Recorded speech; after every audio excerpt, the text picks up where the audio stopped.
Aqui estou mais um dia. Sobre olhar sanguinário do vigia. Então você adora Você a não crítica à sabe polícia. como é caminhar. Você adota com a também cabeça na mira de um HK. É mais uma tentativa de um metralhadora corte, alemã ou de Israel. Estraçalha ladrão que nem papel. Eu tô respondendo, é minha vez. Eleitores e todos os cidadãos de São Paulo. Só uma correção, é cidadãos. Eu acho um pouco É só votar no Boulos. Não, não vou votar no Boulos, candidato. Não sei que eu vou votar, mas não é isso que está em discussão. Você não entendeu a inteligência desse investimento. Você não pode dizer o que eu entendi ou o que eu não entendi, Pablo. Aí você está querendo ler dentro da minha cabeça, né? Se você ficar menos hostil, talvez você entenda melhor. Você que não pode tirar essa conclusão por mim. Segue Mas aqui não é um debate, aqui é uma entrevista. Então, assim, se você faz sua pergunta, eu faço a resposta, eu te pergunto algumas coisas, a gente vai seguindo a nobreza, senão a gente vai partir para baixaria desse jeito. 1.2 bilhão e acha que vai tirar esse retorno em turismo na Zona Sul de São Paulo. Você falou o valor errado, esse valor aí não existe para construir um prédio de 1 quilômetro de altura. Então, a gente tem que mudar todo mundo para lá, porque tá barato demais a construção lá. Eu falei valor errado, não tá certinho. Não tá, porque não termino obra dessa, eu sou construtor. A metragem quadrada e a tecnologia para fazer um prédio desse não termina. O valor tá errado, não. Tá certo. Errado. Não constrói um prédio com R$1 bilhão, não é dólar, não. 1.2 bilhão e a minha pergunta... É porque você falou reais. Não, você tinha falado reais. Então volta a fita depois, você falou reais. Gente. 1.2 bilhão diz que quer construir um prédio de 1 quilômetro em São Paulo para atrair o turismo. E que não vai colocar R$1 de dinheiro público, vai ser E só da dinheiro caneta. da iniciativa privada. Na Arábia Saudita, que tem o poder de atração de recursos, né, pelos dólares do petróleo, já está demorando 10 anos. E o projeto lá está estimado um custo de US$ 1.2 bilhões. Eu queria saber quais são os investidores que você tem aí na manga que acham que vai ter retorno investir nesse prédio de 1 quilômetro em São Paulo. A construtora FG lá do Balneário Camboriú vai construir o maior residencial do mundo. Lá eles são visionários, né? Então, pessoas visionárias, quando elas se encontram e veem que isso tem viabilidade, aparecem as outras. Aqui em São Paulo. Quem está disposto, quem acha que vai dar retorno? 200 famílias que se eu chamar e mostrar viabilidade como prefeito, que tem que mudar a lei, o plano diretor, tem que mudar. É de 10 em 10 anos que ele é visitado, e essa é uma questão que eu quero criar um símbolo para aumentar o turismo, criar disrupção na construção civil, aumentar emprego. O prédio vai chamar Brasil. Deixa eu só responder, Raquel. Pode, claro. Esse é um presente para o povo. Por que é um presente? Disrupção na construção civil, geração de emprego absurdo. Esse prédio eu quero que ele seja na Zona Sul, no meio da periferia, para valorizar a sua área, seu terreno, onde você mora. Hoje, São Paulo está muito concentrada. Nós precisamos de capilarizar isso, ou seja, eu quero fazer um paço municipal lá perto de Brasilândia, na Zona Norte, Pirituba, para quê? Para valorizar as extremidades da cidade. A cidade é mega valorizada no centro expandido e 100% desvalorizada por isso que vocês têm essa vida. Agora, só para você entender, precisa de gente visionária. Essa não foi a minha pergunta. Já respondi, eu já falei o nome da construtora que está construindo, não tem aqui em São Paulo. Essa é de Balneário Camboriú.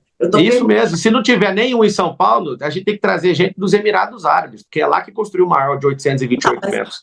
Você já tem? Ou isso é só um sonho? Porque eu já te falei, mulher, eu já estou no projeto da FG, Pablo, pessoa física, eu estou no projeto.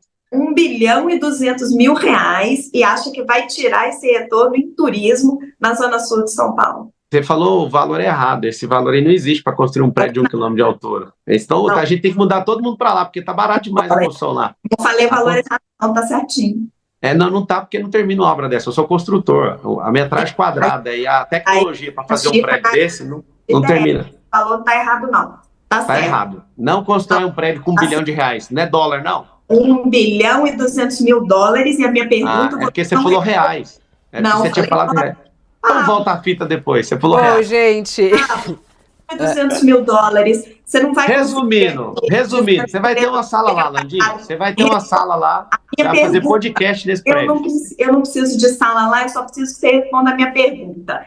Qual que é a outra pergunta? Um sonho ou quem são os investidores que estão dispostos, que acham que vale a pena aplicar esse dinheiro e que vai recuperar isso em turismo? Eu acho que uma conversa levando 200 investidores para fazer isso. Esse é o de menos. Ninguém vai gastar dinheiro público com isso. É o que Agora, o projeto de pé. primeira coisa, para ter um projeto desse, eu preciso ganhar a prefeitura, porque chamar alguém para bancar um projeto sem o cara ser prefeito e sem peitar a Câmara, sem peitar o plano diretor, quem vai investir? Eu sou investidor profissional, ninguém vai investir. Agora, você precisa colocar o Marçal para prefeito no dia da vingança, no dia 6 de outubro, vocês vão apertar 28 na urna e vocês vão ver o prédio. Quero entrar num outro assunto que traz muita Faz o M, tristeza todo para a mundo. cidade. Traz muita tristeza para a cidade de São Paulo, quando eu estou aqui nesse momento, inclusive estamos todos aqui, nós três, no centro de São Paulo, e a gente vê a quantidade de pessoas morando nas ruas. Né? No seu plano de governo, o senhor traz um número que até é questionado, né, pelo próprio prefeito, de 80 mil pessoas vivendo nas ruas. Mas o seu plano, apesar de trazer esse número muito triste e preocupante, não há nenhum plano exato para tirar essas pessoas da rua. Eu queria saber se o senhor se compromete a retirar essas 80 mil pessoas das ruas da cidade de São Paulo? O nosso coordenador do plano de governo é o Sabará, que era secretário, já foi secretário da prefeitura e secretário do governo do estado, saiu me conhecendo, sabe aonde? Na questão do Rio Grande do Sul, na ajuda de 206 carretas que eu mandei para lá, e ele é uma pessoa comprovadamente que tirou 3.500 pessoas da situação de rua e deu emprego com a Arca, que é uma ONG. Hoje, essa assistência, né, de tirar essas pessoas e cuidar delas é algo em torno de um pouco mais de 2,6 bi no orçamento, só que 1 bilhão é destinado para essas ONGs que estão ajudando nisso. Só que tem ONG tipo a Craco Resiste que recebe dinheiro público para manter, para fazer esse negócio continuar. O aumento, quando você fala o número, não foi eu que saí contando o número, nem minha equipe. Isso aí tem números de 60 a 80 mil, mas de todo jeito é um Morumbi lotado de moradores de rua. Essa é uma situação que a gente precisa tratar com emergência. Falar que vai zerar em 4 anos, ninguém conseguiu fazer isso. Agora, tem 3 ambientes: a rua, o abrigo e o emprego. A gente precisa promover essas pessoas. Leva, em média, 7 vezes uma entrevista com a pessoa, segundo o Sabará e a Arca. Eu preciso repetir 7 vezes com a pessoa para ver se eu levo ela para o abrigo. Do abrigo, a gente precisa levar ela para o emprego. E aí está o problema. A Cracolândia hoje não é só crack. A maior parte do problema hoje é álcool. As pessoas estão se beneficiando ali dos abrigos para ficar ali à noite, porque no abrigo você não pode ficar entrando e saindo toda hora. Se for virar à noite, tem que esperar amanhecer para essa pessoa sair. O que a gente precisa? Na formação de emprego, levar essas pessoas. Elas precisam de 12 meses a 24. Tem gente que se recupera com 6. O maior instrumento de recuperação de gente é filosófico, é crença, é religião. O cara se apegar em algo mais forte do que ele imagina, ele dedica a vida dele e dá quando sair mais rápido. O emprego é o que vai trazer a estabilidade para ele depender das próprias mãos, né, dele. Então, o Sabará, que já lidera isso, é o cara que já tem os códigos, ele já tirou 3.500 pessoas e nós vamos fazer uma revolução em relação a isso. Mas se não tiver emprego, não tem como. Tem que gerar emprego. Então não tem como prometer isso, não tem como prometer isso em 4 anos, que foi justamente o Abre, né? Então não tem. Vai ser uma tentativa de retirar essas pessoas da rua com vários modos, como o senhor falou. Nós vamos reduzir drasticamente. O Sabará assistiu, quase que zeraram a Cracolândia, mas tem um interesse público por trás por causa desse 1 bilhão de reais. Não zeraram, né, candidato? A gente sabe que aquilo lá é um fluxo que vai e vem, eu acompanhei muito isso, inclusive o trabalho de Sabará, até mesmo esse número que o senhor fala de 3.500 pessoas, não há comprovação exatamente sobre isso. Há comprovação pela agência de checagem. Isso aí está errado o que você falou, já foi comprovado. É por isso que eu uso o termo comprovadamente. Já foi comprovado. 3.500 pessoas retiradas das ruas durante essa gestão. E que muitas vezes voltam, como a gente sabe que existe esse fluxo. Isso, mas aí né? Retirado e voltado não é a garantia eterna que a pessoa não vai voltar. Ela precisa de estar inserida numa comunidade forte onde ela vai continuar prosperando. Vamos lá, Fábio. Vai lá, zeladoria. Vamos falar de outras coisas da cidade também que são caras ao eleitor. A pesquisa Datafolha apontou no primeiro semestre que 84% dos paulistanos apontam o problema de buracos na cidade, buracos nas ruas, né? Em seguida vem o lixo na rua, em 71%, queda de árvores, enfim. São os problemas mais citados pelos eleitores paulistanos. O seu plano é bem sucinto na parte de zeladoria, apesar dela estar um pouco presente em outros pontos do plano, a área específica de zeladoria é curta. E o senhor diz que vai combater o problema com tecnologia e cita o uso de câmeras pelos fiscais. Eu queria entender como as duas coisas se conectam. Se na sua avaliação, o principal problema de zeladoria é de fiscalização? A questão das câmeras, a gente já viabilizou essa questão, não é nem criar, já tem. A gente vai colocar nos caminhões de lixo para fazer uma zeladoria com geolocalização, uma câmera 360 que vai pegar buraco no chão, vai registrar. Viu o buraco, já tem essa tecnologia. Poda de árvore, está entrando na fiação, já vai registrar. Você imagina, usar um recurso que é o caminhão de lixo, que já está fazendo atividade 1, não precisa de um carro 2 para fazer isso, então um bom gestor, ele gasta menos, né? Ele olha para recursos disponíveis e coloca eles para funcionar. Então a gente vai olhar a questão de limpeza da cidade, calçada, poda de árvore e buraco na rua. Tudo com o quê? Com tecnologia. Isso, a tecnologia vai mapear, já dá a geolocalização em que é uma fila de trabalho. Inclusive, como eu fui atendente de call center, nós vamos tratar o cidadão de São Paulo como um cliente. Hoje, a pessoa sente que o Estado não está com ela, nem que serve ela. Eu quero criar um sistema de atendimento para a cidade de São Paulo que a pessoa reclame e tem um prazo para responder. E hoje a pessoa é ignorada, como se o Estado fosse uma fortaleza e não fosse o garçom da vida dela. Então, a gente vai mapear essa cidade inteira nisso, usando o caminhão de lixo, para você ter uma ideia. Pablo, você está propondo aumentar o número de subprefeituras de 32 para 96, para ter uma em cada distrito. Isso significa triplicar o número de funcionários, de contratos, de equipamentos. Você sabe quanto custa isso? Se fosse na conta linear, seria o triplo do valor que é gasto hoje, só que a gente vai gastar menos dinheiro. Por quê? Porque está tudo esparramado em muitos prédios, está alugando prédio que não é da prefeitura, a gente vai reduzir isso para um prédio só em cada subprefeitura, então vai ter economia. Hoje, o orçamento das subprefeituras está em 2 bilhões e 800 milhões de reais. Um orçamento para 96 subprefeituras vai para 4 bilhões de reais. O número de funcionários tem que subir para 5.440. Conta linear, que está errado. Não é conta linear, isso é uma claro que é. Não, isso aí é o seguinte, tem um aplicativo 56 que a gente vai fazer... Posso terminar a pergunta? Não foi a pergunta ainda? Não, eu deixo a resposta. Vai lá. O subprefeito é uma indicação do prefeito, mas ele tem muita influência do vereador. Você que é um cara antissistema, está propondo a criação aí de 64 cargos sensíveis a indicações políticas. Por quê? É o seguinte, hoje, do jeito que está, pergunta para o povo. E essa é uma ideia do povo, tá? Tem a prefeitura perto de casa. Nos 96 distritos, a pessoa ela precisa de ir num lugar e fala, agora vai no outro prédio, agora vai nesse. Porque você não entendeu a inteligência desse investimento. E você não pode dizer o que eu entendi ou o que eu não entendi, Pablo. Aí você está querendo ler dentro da minha cabeça, né? Se você ficar menos hostil, talvez você entenda melhor. Você que não pode tirar essa conclusão por mim. Segue mas aqui não é um debate, aqui é uma entrevista. Então, assim, se você faz sua pergunta, eu faço a resposta, eu te pergunto algumas coisas, a gente vai seguir na nobreza, senão a gente vai partir para a baixaria desse jeito. Seguindo na nobreza. Gente, tá tão... Vamos lá. A conclusão por mim. Pode seguir a resposta. Então, tá bom, obrigado. A questão é o seguinte, se for repetir o modelo fracassado do Ricardo Nunes, que é o atual ex-prefeito, a gente vai aumentar de forma drástica. Quando eu te falei a conta linear, o que é a conta linear? A conta linear é pegar um número e só multiplicar ele por 2, né?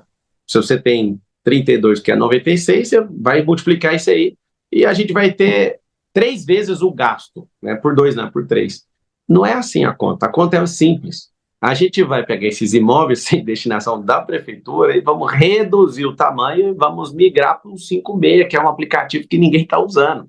Vários serviços têm que estar no aplicativo, só que eu quero um lugar físico reduzido, que vai enxugar gasto, você não está entendendo. Sobre a indicação, que aí eu termino a resposta que você falou, essa indicação é sensível, isso é muito bom, porque a Câmara inteira vai estar na minha mão. Todo mundo que fica preocupado sobre governabilidade, que eu acho que é o último bloco nosso aqui, eu estou trazendo vereadores que têm cargo. Tipo, o Rubinho, que é do União, abriu mão do seu fundo eleitoral final dele, que era um grande valor, tempo de televisão para me apoiar. E vários vereadores, depois que viram ele tendo coragem, querem assumir as sanções dos seus partidos para vir comigo, porque sabe que aqui vai ganhar.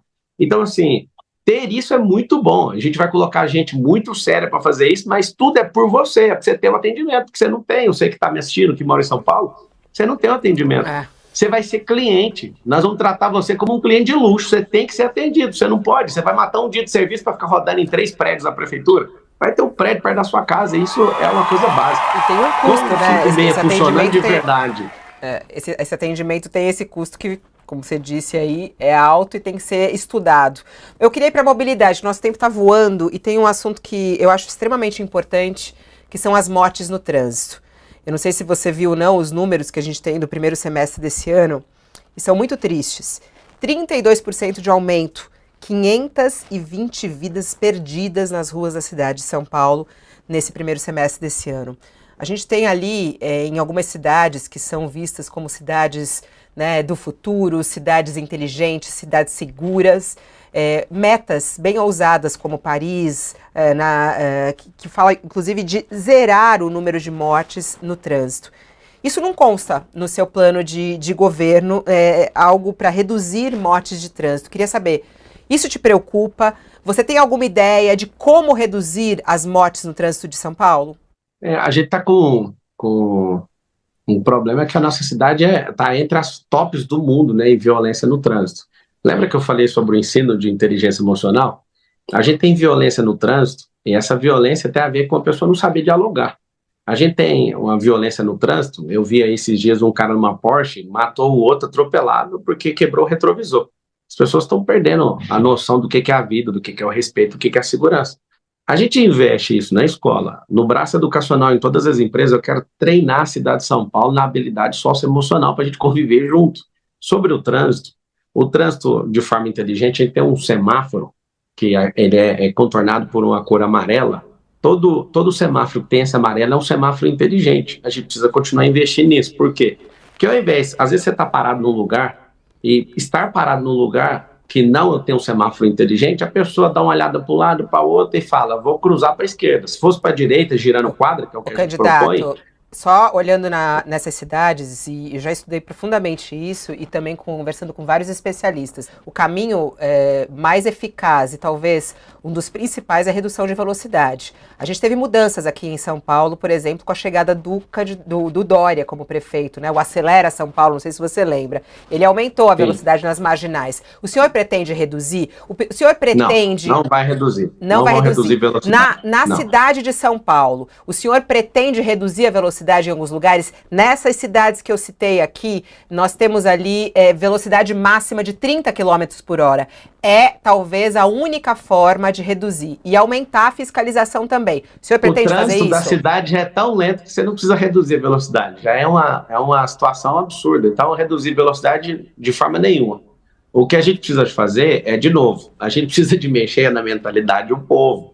Nos Estados Unidos, todo mundo para no pare. Aqui em São Paulo, as pessoas não param nas esquinas. Elas entram de qualquer jeito. Isso é educacional. Não precisa reduzir a velocidade de um trânsito que não anda. Já está tudo certo a questão da velocidade.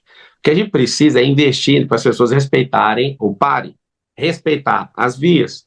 Numa discussão, não entrar nessa loucura. Quando diminuir essa criminalidade, com a oferta de emprego, a gente vai ter um trânsito menos hostil, fica todo mundo preocupado, com o vidro fechado, o povo fica tenso dentro de um trânsito, que é lento, isso vai aumentando a instabilidade emocional das pessoas, ela fica irritada com essas artérias travadas, que são essas grandes avenidas, e tem gente que leva 1h40 para chegar em casa todo dia. Ou seja, a gente precisa, melhorando a mobilidade, né, criando as vias expressas, está aí no plano, os bolsões de estacionamento nas 10 rodovias que entram na cidade de São Paulo, criando essas soluções, conseguindo viabilizar o giro de quadra à direita com sinal vermelho, igual nos Estados Unidos, sequenciado por um pare, a pessoa tem que chegar, parar, olhar e girar a quadra. Não é contra a quadra, é giro de quadra.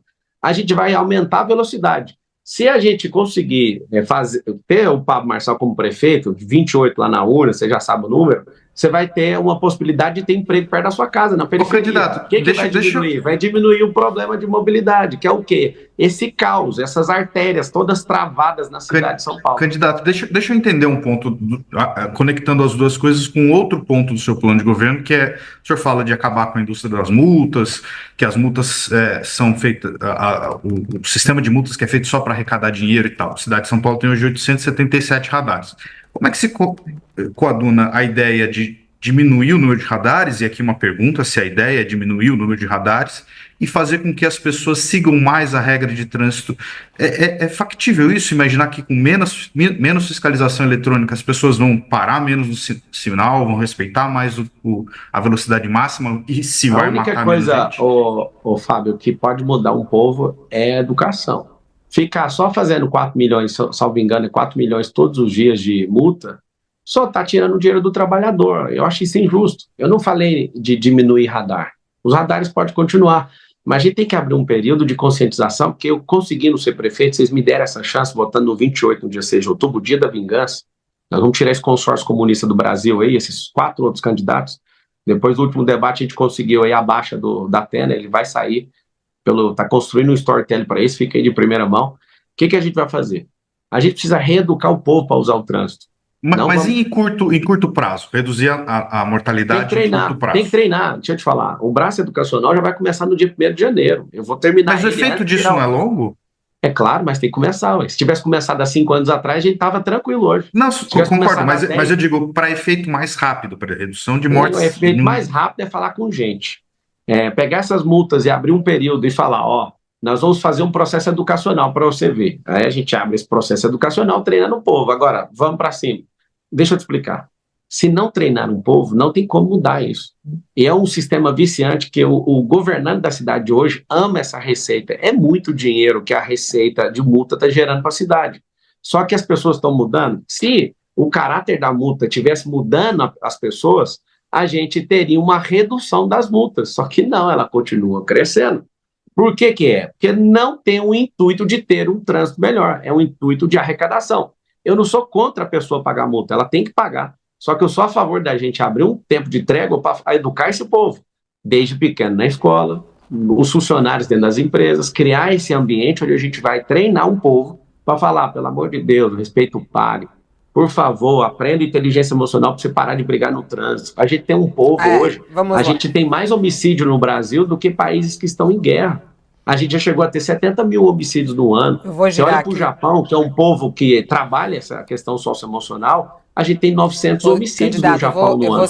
Eu vou girar aqui, mas esse assunto de mobilidade, assim, a educação é um dos pilares, né? Mas tem outras medidas aí. É o principal. Então, vocês, de fato, abrirem mão de uma chance dessa de me ter como prefeito nessa cidade, vai ser um livramento da minha vida e da minha família. Mas se vocês me colocarem nisso, vai ser a maior missão que eu já entrei e eu vou provar tudo que tem como fazer nessa cidade.